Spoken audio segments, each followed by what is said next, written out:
In this video, I'm going to show you how to reset Spark driver password.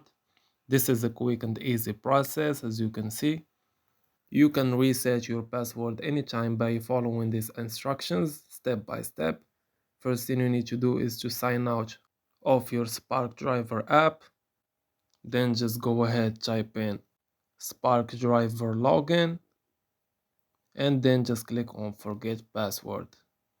Now, as you can see, you can go ahead, type in Spark driver login, then just click on it, and after that just click on the first link, and the web page for the login will open up for you.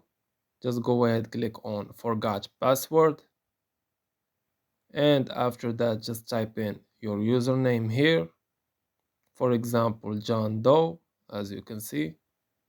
Then click on send OTP. After that, click on verify and proceed. Then after that, you will receive a confirmation email, and you can change your password to whatever password you want. So this was a quick and easy process video. As always, thank you for watching.